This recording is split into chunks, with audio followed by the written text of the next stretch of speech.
नमस्कार, unique story में आपका स्वागत है। नवरात्रि में नौ दुर्गा की यह 3 पौराणिक कथाएं। पहली कथा, श्री राम को मिला विजय श्री का आशीर्वाद।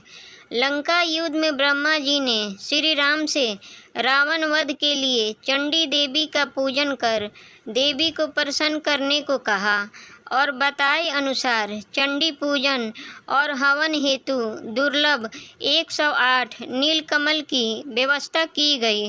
वहीं दूसरी ओर रावण ने भी अमरता के लोभ में विजय कामना से चंडी पाठ प्रारंभ किया। यह बात इंद्रदेव ने पवन देव के माध्यम से श्री राम के पास पहुंचाई और परामर्श की कि चंडी पाठ यथासंभव पूर्ण होने दिया जाए। इधर हवन सामग्री में पूजा स्थल से एक नीलकमल रावण की मायावी शक्ति से गायब हो गया और राम का संकल्प टूटता सा नजर आने लगा। भय इस बात का था कि देवी माँ रुष्ट न हो जाएं। दुर्लभ नीलकमल की व्यवस्था तत्काल असंभव थी।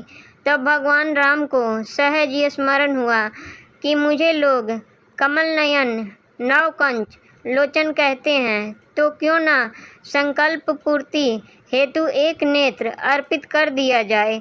और प्रभु राज जैसे ही तुरीन से एक बार निकालकर अपना नेत्र निकालने के लिए तैयार हुए, तब देवी ने प्रकट हो हाथ पकड़ कहा, राम मैं प्रसन्न हूँ, और विजय श्री का आशीर्वाद दिया। दूसरी कथा, एक अक्षर ने बदली रावण के यज्ञ की दिशा। एक बार रावण के चंडी पाठ में यज्ञ कर रहे ब्राह्मणों की सेवा में ब्राह्मण बालक का रूप धरकर हनुमान जी सेवा में जुट गए। निस्वार्थ सेवा देखकर ब्राह्मणों ने हनुमान जी से वर मांगने को कहा। इस पर हनुमान जी ने विनम्रता पूर्वक कहा, प्रभु आप प्रसन्न हैं तो जिस मंत्र से यज्ञ कर रहे हैं उसका एक अक्षर मेरे कहने से बदल दीजिए। ब्राह्मण इस रहस्य को समझ नहीं सके और तथास्तु कह दिया। मंत्र में जया देवी भूर्तिहरिणी में ह के स्थान पर क उच्चारित करें, यही मेरी इच्छा है। भूर्तिहरिणी यानी कि प्राणियों की पीड़ा हरने वाली, और करिणी का अर्थ हो गया प्राणियों को पीड़ित करने वाली, जिससे देवी रुष्ट हो गई और रावण का सर्वनाश कर दिया। हनुमान जी ने श्लोक में ह की जगह कह करवा कर रावण के यज्ञ की दिशा ही बदल दी। तीसरी कथा, महिषासुर का वध। नवरात्रि पर्व से जुड़ी एक अन्य कथा के अनुसार देवी दुर्गा ने एक भैंस रूपी असुर अर्थात महिषासुर का वध किया था। पौराणिक कथाओं के अनुसार महिषासुर के एकाग्र ध्यान से बाध्य होकर देवताओं ने उसे अजय होने का वरदान दे दिया।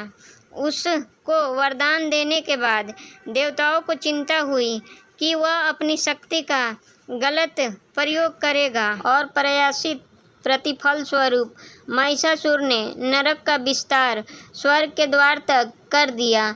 और उसके इस कृत्य को देखकर देवता विस्मय की स्थिति में आ गए। महिषासुर ने सूर्य, इंद्र, अग्नि, वायु, चंद्रमा, यम, वरुण और अन्य देवताओं के सभी अधिकार छीन लिए हैं और स्वयं स्वर्गलोक का मालिक बन बैठा।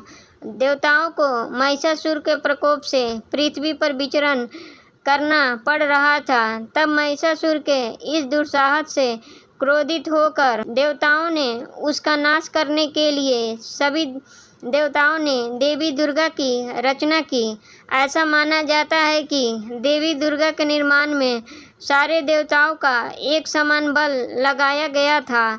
महिषासुर का नाश करने के लिए सभी देवताओं ने अपने अपने अस्त्र देवी दुर्गा को दिए थे और कहा जाता है कि इन देवताओं के सम्मिलित प्रयास से देवी दुर्गा और बलवान हो गई थीं। इन 9 दिन देवी महिषासुर संग्राम हुआ और अंततः वे महिषासुर मर्दानी कहलाईं।